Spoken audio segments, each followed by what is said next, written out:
মেসিকে সরি বলতাম, ভয় পেতাম যেন তিনি রেগে না যায়, এমনটাই মন্তব্য করেছেন ব্রাজিলের কিংবদন্তি মিডফিল্ডার ক্যাসেমিরো। তিনি ভালো করেই জানতেন মেসিকে রাগালে বিপদ হবে, মেসি খেপে গেলে আরো ভয়ঙ্কর হবে তার পারফরমেন্স। তাই সবসময় ট্যাকেল করেই সাথে সাথে সরি বলে নিতেন ক্যাসেমিরো।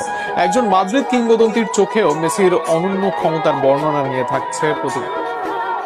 ফুটবল ইতিহাসের অন্যতম সেরা খেলোয়াড় লিওনেল মেসির বিপক্ষে খেলতে গিয়ে প্রতিপক্ষ ডিফেন্ডার বা মিডফিল্ডারদের কতটা সতর্ক থাকতে হতো তার নতুন এক উদাহরণ তুলে ধরলেন ব্রাজিলিয়ান মিডফিল্ডার ক্যাসেমিরো।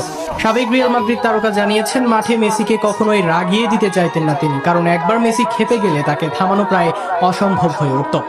সম্প্রতি এক সাক্ষাৎকারে ম্যানচেস্টার ইউনাইটেডের এই অভিজ্ঞ মিডফিল্ডার বলেন, প্রতিবার আমরা যখন একে অপরের মুখোমুখি হতাম আমি খুব বেশি কথা বলতাম না বা অতিরিক্ত চাপ দিতাম না, কারণ আমি চাইতাম না মেসি রেগে যাক।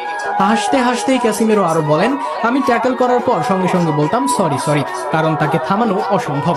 বার্সেলোনা হয়তো খারাপ খেলেছে, কিন্তু তারপরেও মেসি একটা গোল করবে আর দল 3 পয়েন্ট নিয়ে মাঠ ছাড়বে।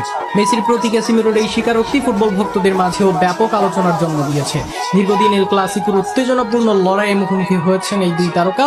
2015 থেকে 2022 পর্যন্ত রিয়াল মাদ্রিদের হয়ে খেলার সময় অসংখ্যবার বার্সেলোনার বিপক্ষে মাঠে নেমেছেন ক্যাসিমেরো, আর সেই সময়টাতে খুব কাছ থেকে দেখেছেন মেসির জাদুকরী পারফরমেন্স। রিয়ালের জার্সিতে ক্যাসিমেরো ছিলেন দলের মাঝমাঠের অন্যতম ভরসার নাম। শক্তিশালী ট্যাকল, বল দখল এবং রক্ষণ সামলানোর দক্ষতায় নিজেকে বিশ্বের সেরা ডিফেন্সিভ মিডফিল্ডারদের একজন হিসেবে প্রতিষ্ঠিত করেছিলেন তিনি।